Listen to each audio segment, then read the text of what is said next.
Браќа и сестри, јас и ова сабота бев во искушение да држам тема во врска со актуелните настани и пак решив да не држам. Но денес кога е точно 2 месеци откако сестра Мимица заспа во Господа,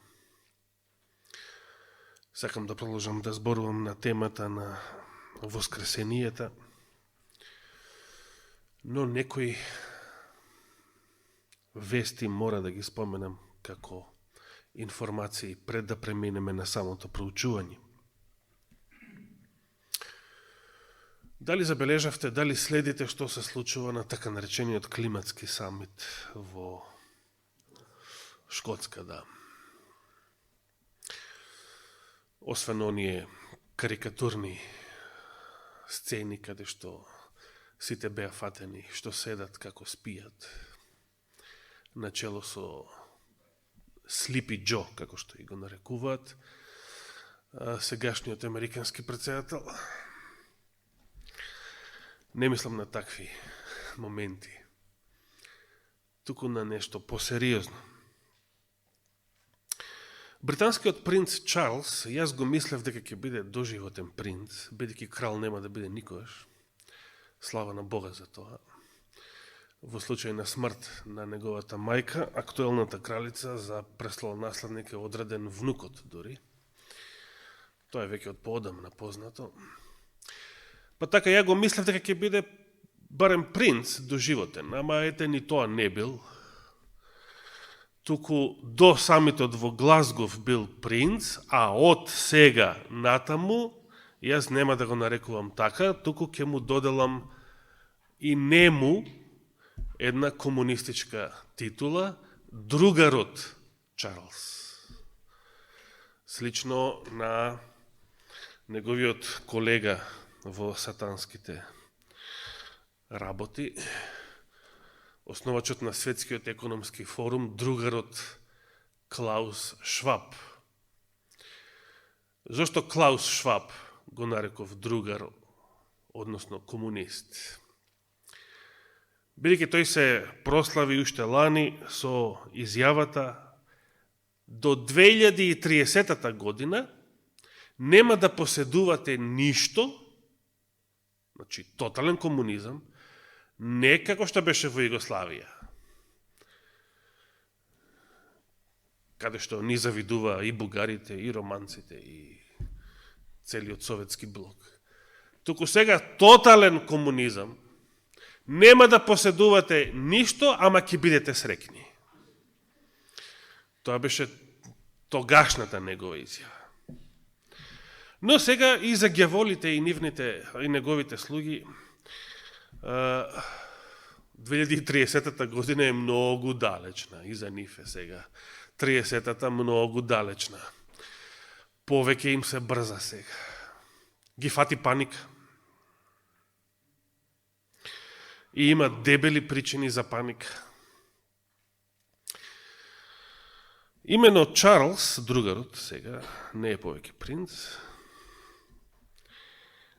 излезе со предлог на овој самит, јавно соопштен и изјавен од негова страна. Забележавте кој?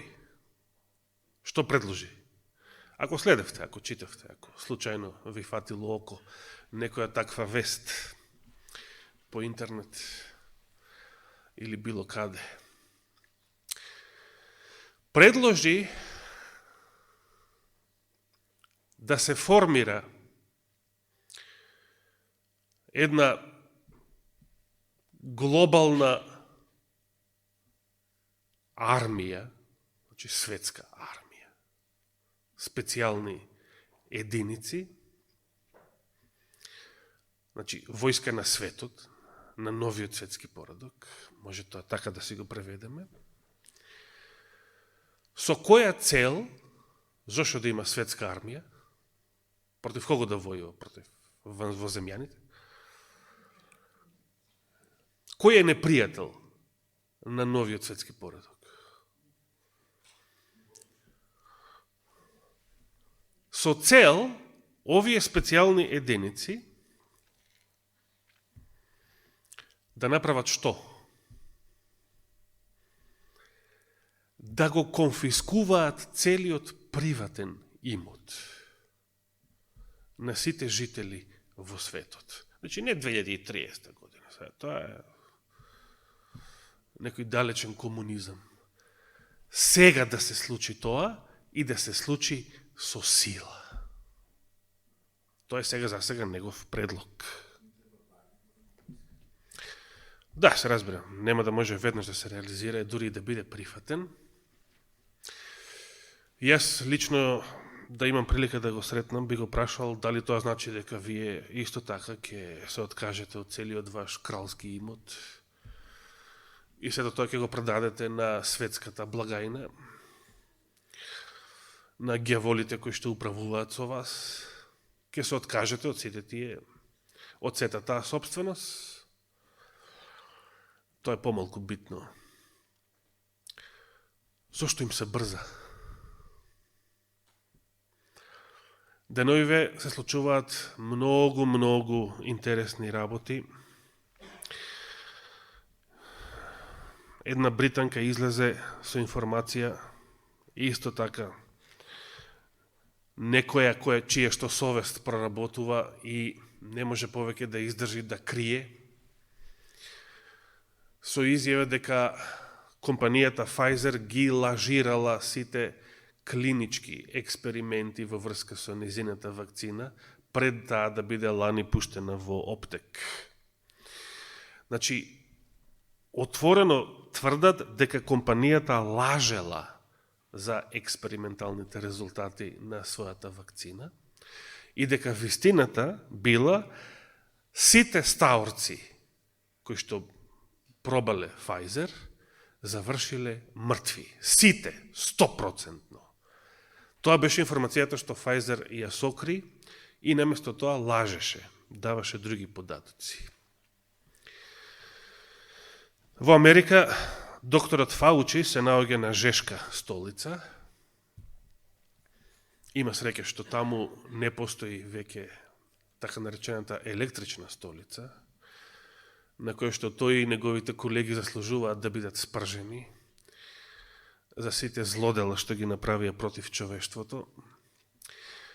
Но во Сенатот веќе е фатен во лага за некои работи, а оно што е најинтересно е, докажано е дека вирусот, сега е докажано, сега само супер будала треба да бидеш, да не го прифаќаш тоа.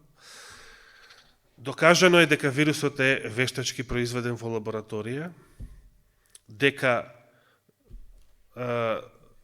многу такви вируси се произведуваат и се испитуваат во лабораторија, дека вирусот COVID-19 не потекнува од некој животно, ниту едно животно не било заразено со COVID-19 и дека сето тоа е значи една сега веќе докажана намерно планирана пандемија или како што уште од лани ја нарекувавме пландемија. Овие работи, како и фактот што сега Тенеси, третата сојузна држава во Америка која што се придружува на Флорида и Тексас, со официјална одлука отфрлање на Бајденовиот мандат за вакцини. Сето тоа ги прави ѓаволите многу бесни и ги фати паника. Ги фаќа паника, се во паника, затоа што Господ им ги растура плановите, во најлош случај не се одвиваат така како што тие сакаат, како што тие замислија. Но работите се неизвестни. Што ќе биде сега, понатаму? Знаеме ли што ќе биде? Ќе имаме ли струја овој месец? Ќе имаме ли струја оваа зима? Ќе има ли интернет? Ај, без него се може, сме живееле без интернет. Знаеме како е. И поубаво беше. Ќе имаме ли огрев оваа зима? Ќе има ли храна по продавниците? Прашање на кои што однапред не можеме да одговориме, само можеме да се молиме Господ тоа да го спречи, нивните планови да ги растура, да продолжи да ги растура и да ги растури. Но наше е да се грижиме и подготвено да ја дочекаме секоја криза. Да не бидеме ние фатени, неподготвени и духовно и материјално, и потоа со нас да владее наместо Светиот Дух, да не обземе паника. Мејатата сабота, браќи и сестри, бев во Љубљанската кршćanска адвентистична церква.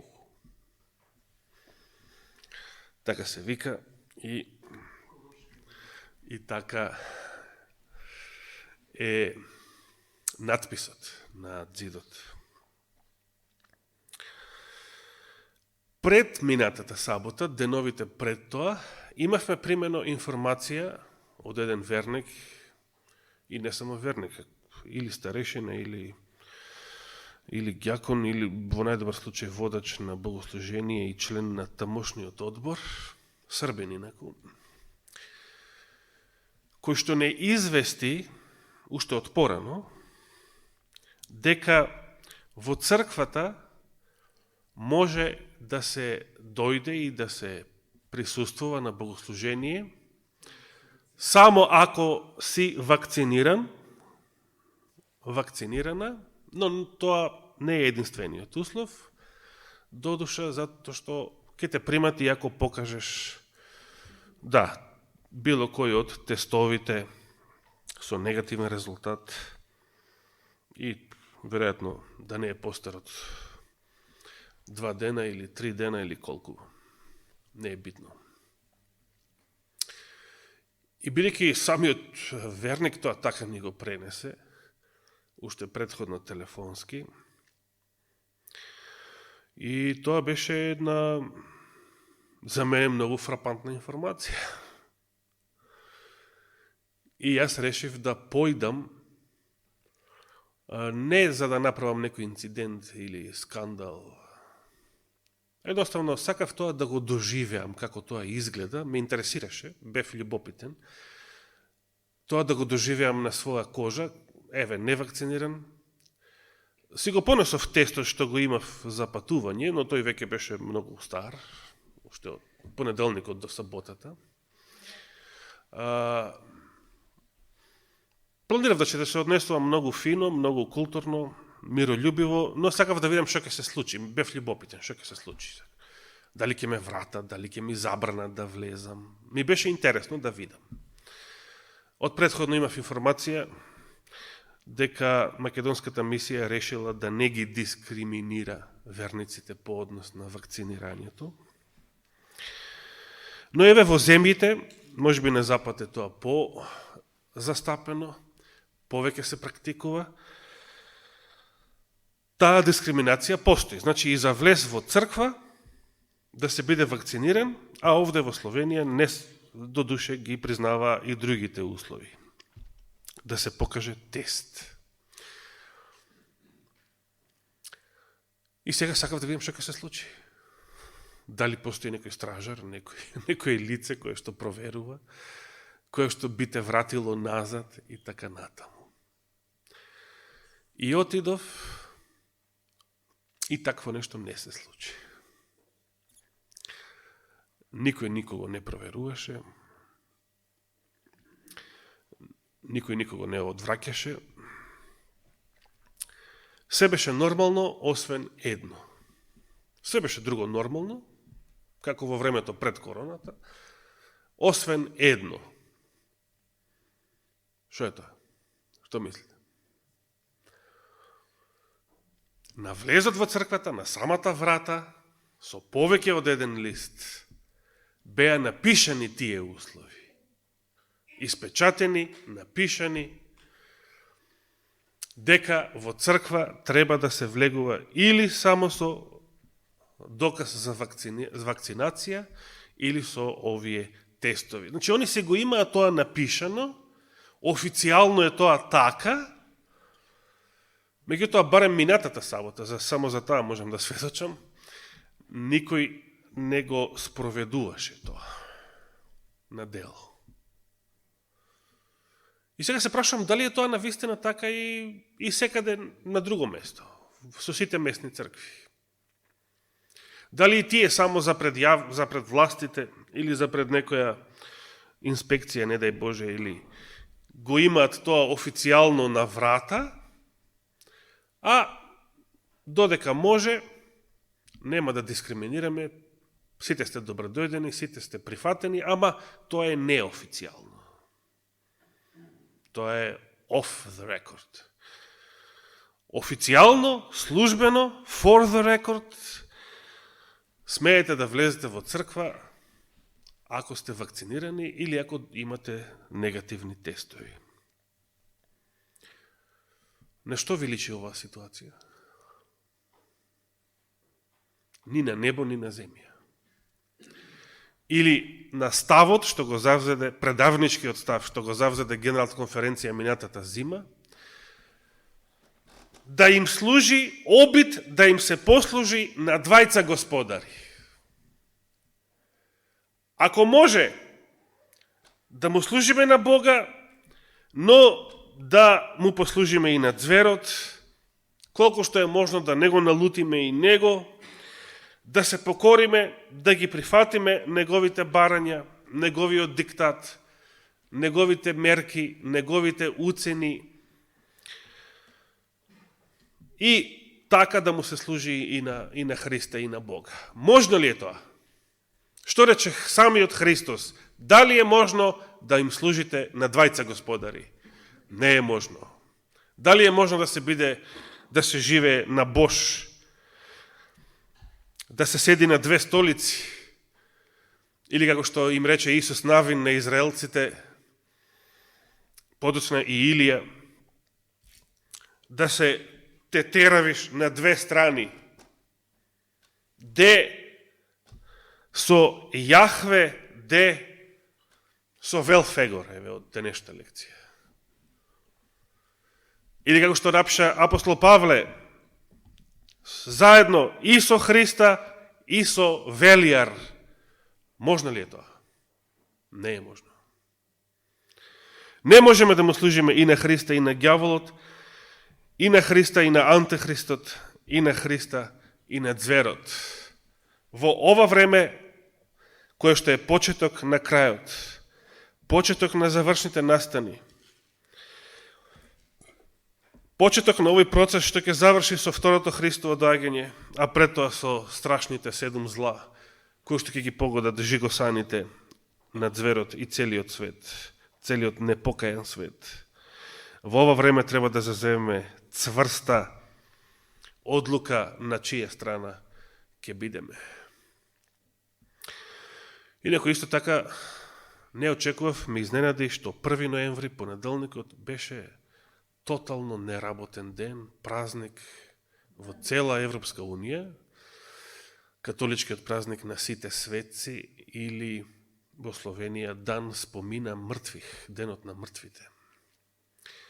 И секоја недела затворено, сите дуќани затворени, неделен закон во сила, веќе неколку месеци, наводно не било така од секогаш, туку од пред неколку месеци Јанша им го воведе тоа.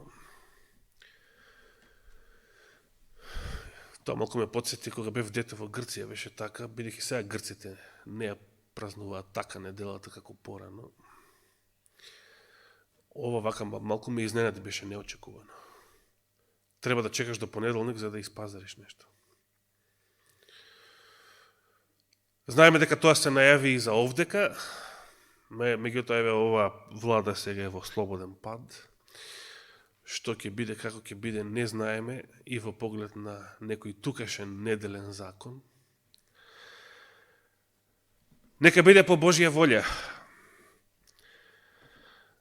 Нека Господ ни се смилува и нам, и на народите, и на верниците, и на црквите, да ги спречи и да ги расипе овие планови на ѓаволските слуги, но, како што реков пред тоа, ние да бидеме спремни. Ние да се подготвиме за неволите кои што ни предстојат. Ке отвориме сега Ако има време ќе ја завршам, ако не ќе продолжам следната сабота со Лазаревото воскресение во Јован 11 глава. Инаку, за разлика од Колешина, од Лјубљана невино сам поздрави, од проста причина што никој не ве поздрави. Мене ова ми беше малку и чудно. Јас си го вратив филмот, па си реков, па да, ова ми е прв пат да присуствувам на богослужение во некоја легална црква во Западна Европа, бидејќи порано и во Германија, и во Англија, и во Швајцарија, никаде не бев во црква во сабота, само во Америка. И да, очекував луѓето да бидат студени, нељубезни, ладни, бидејќи таква е расата.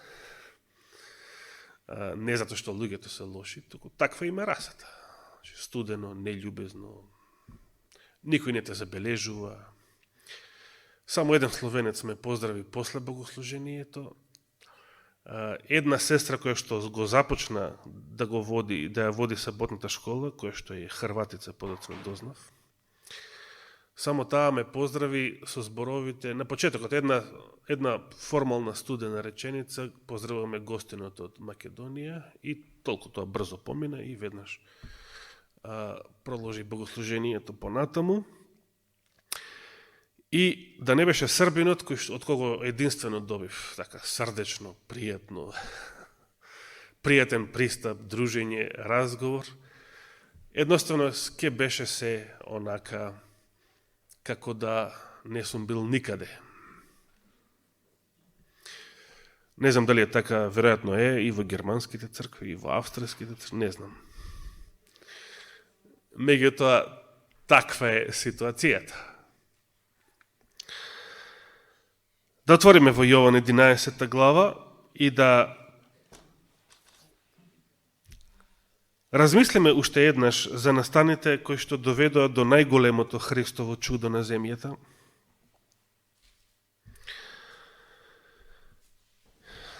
И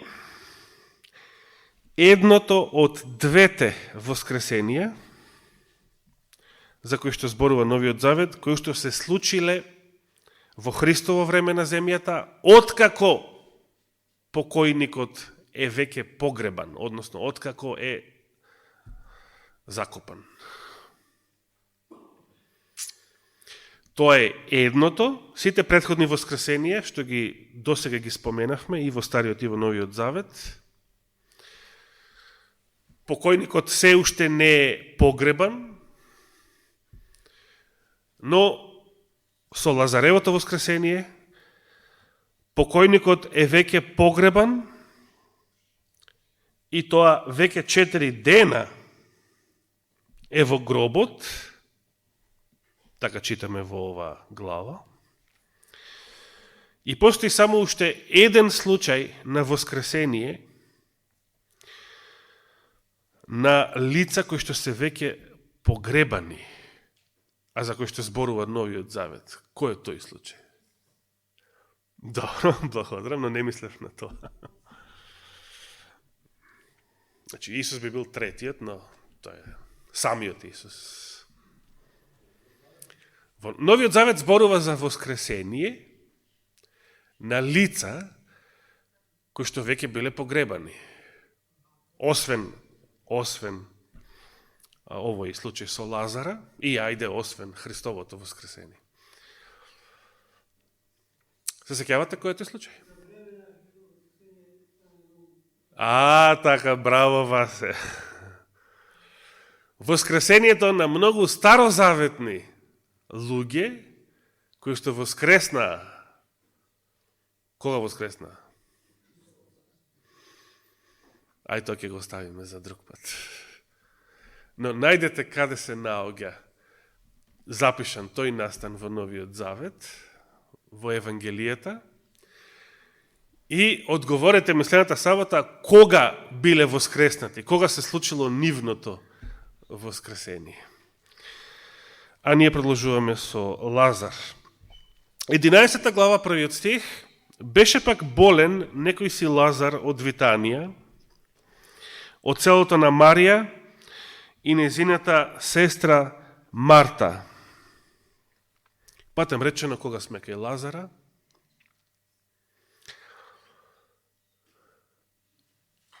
има еден поздрав на кој што би сакал да ве подсетам. Кој е тој поздрав? Поздравот на сестра Мимица од кого? Од Лазара. Амин. И тој поздрав за мене лично никогаш не старее. 6 септември, 6 ноември, колку год време и да помине, тој поздрав никогаш не старее, туку станува, како се наближува времето, се по-актуелен. Се повеќе се наближува и Христовото доаѓање и воскресението од мртвите. Втор стих, а Марија, чиј брат Лазар се разболе, беше онаа која го помаза Господ со миро, односно со масло, и ги избриша нозете негови со својата коса. Се сеќавате како и сунамката во случајот со пророкот Елисеј, и оваа Марија, и другата Марија, она блудницата, правеа нешто скандалозно, ги фаќаа Христовите нозе, ги мачка, ги бакнува, како тоа изгледаше во очите на фарисеите. Леле, скандал! Леле, блудница! Леле, грешница! Фарисејот Лазар, кого Христос го исцелил, дори и тој исцелен од Христовата сила, си помисли, овој човек, да беше овој човек пророк, ке знаеше каква жена го допира, или со други збори немаше да дозволи да го допира. Така размислуваа луѓето, учените теолози, учените рабини во Христово време. Но Христос се однесуваше поинаку. Третиот стих вели, тогаш сестрите нарачаа по него, значи испратија гласник, со порака, Господи, ете, оној што го милуваш, болен е. Значи Лазар е уште жив, но болен. Ако се сеќавате, ова беше случај и со Јаировата ќерка. Христос уште беше живо девојчето, доби порака дека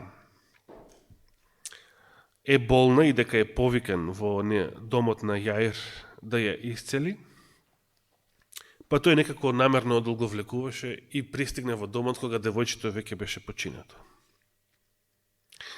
Четврти стих вели овде, штом чу Исус за болеста на Лазар, рече, таа болест не е за умирање,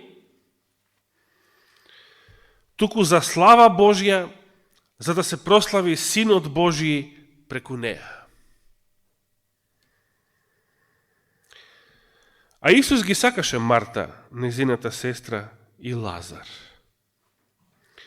6 стих вели, а кога чу дека е болен, се мисли на Лазар, тогаш остана уште 2 дни во местото каде што се наоѓаше. Значи, слушнал, ја примил пораката, Лазар е болен, и Христос остана уште цели 2 дена на тоа место, без да се брза кон Витанија. Зошто? Зошто и тука одолговлекувал? Сакал да се случи смртта. Сакал да дојде, што би рекле луѓето, предоцна. Христос сакал да дојде предоцна. Епа како, зошто тоа го сакал? Како што самиот рече, за да се прослави Синот Божји преку неа. Не само што сакал и дозволил Лазар да почине, да умре, туку сакал да биде и закопан, да биде погребан. И тогаш кога ќе пристигне, да биде повеќе дена веќе погребан.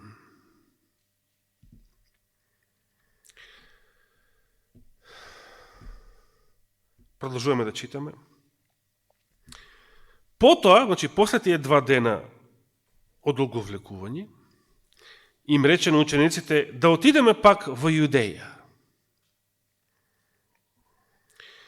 Учениците му рекоа: Рави, сега сака да те убијат со камења и пак ли таму ќе одиш?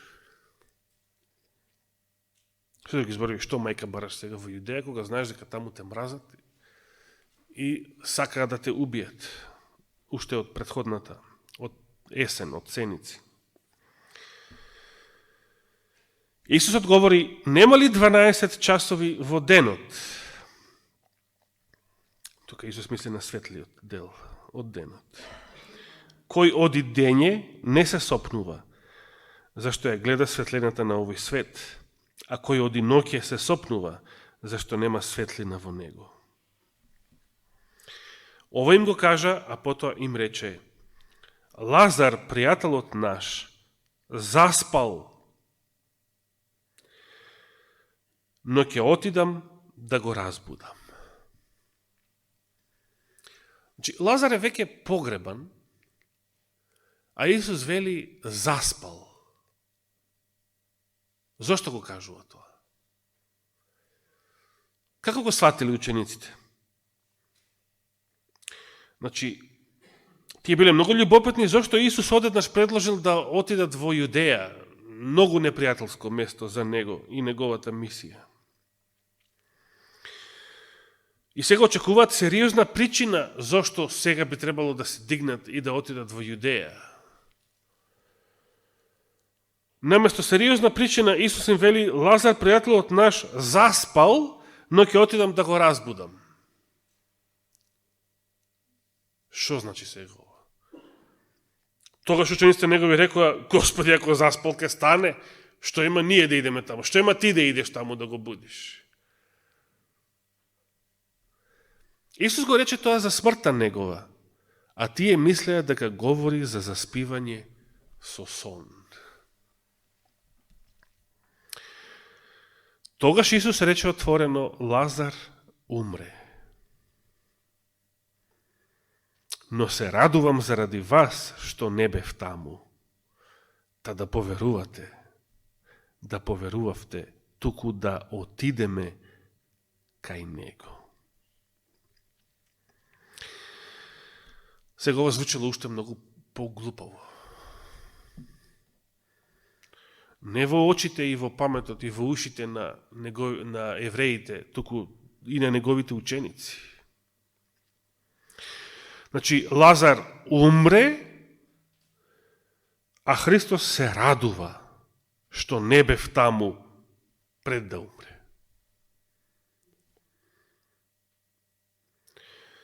И затоа тогаш Тома, близнакот, им рече на учениците да отидеме и ние да умреме со него.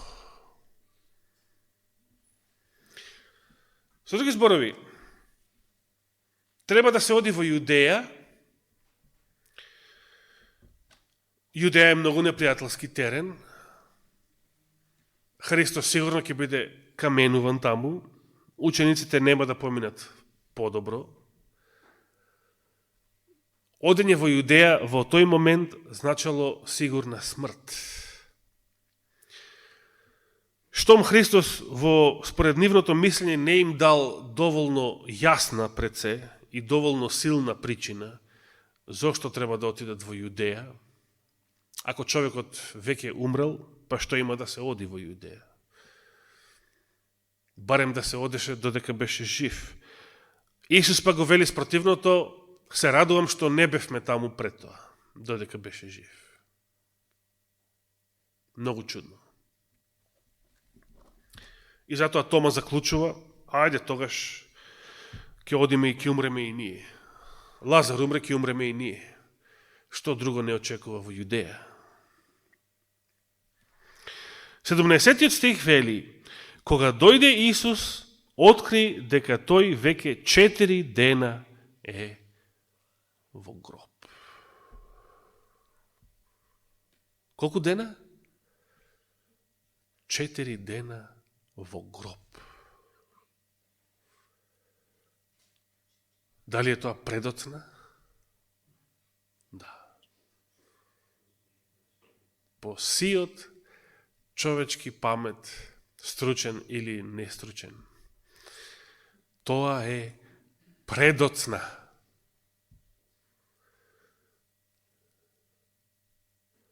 Професоре, што вели медицината? За некој што е 4 дена во гроб. Има ли чаре за него? За множене кои што се уште во клинички кревет, доктори креваат раце. И не повеќе нема надеж. 4 дена во гроб. Оние воскреснатите од другиот случај, тие беа со векови, некој од нив барем, во гроб. Не со години, не со денови, со некој од нив со векови во гроб. Но 4 дена и за 21. век, 4 дена да е некој во гроб, е многу, многу, многу, многу предоцна. И да се направи нешто за таков случај, е многу, многу, многу, многу невозможно.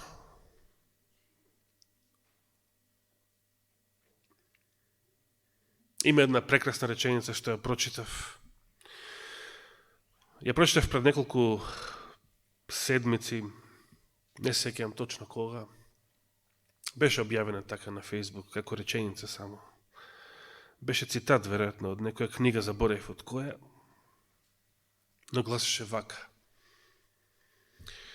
Господ не сака и не очекува ние да го правиме тоа што е невозможно.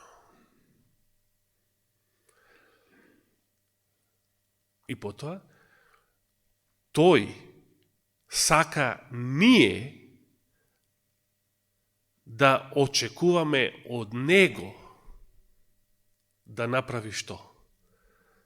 Да го направи тоа што е невозможно.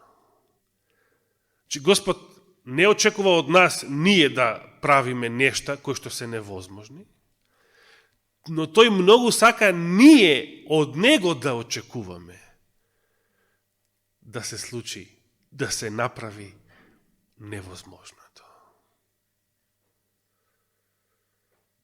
Го очекуваме ли ние тоа од Господа? Ја би сакал со оваа убава реченица тука да прекинам, а ако даде Господ живот и здравие, да продолжиме следната сабота.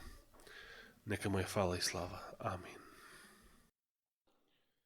Оче наш, ти благодариме што сме се уште живи и здрави. Ти благодариме што имаме грејење, што имаме јадење, пиење, облека, што имаме мир и слобода. Ти благодариме што имаме пријатен саботен ден.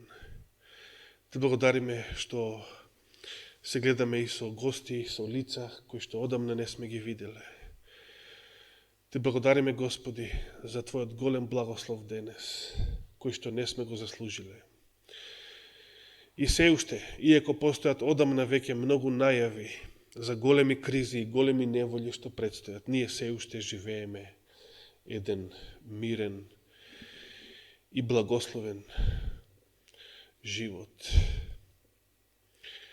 Но знаеме дека е тешко, чувствуваме дека е тешко и дека доаѓаат уште потешки денови. Затоа те молиме, Господи, биди со нас, смилуј се на секој еден од нас, простени ги нашите гревови. Те молиме и за многу браќа и сестри кои што се и болни, кои што се во светот, кои што се оладени во верата, кои што се разочарани и обесхрабрени.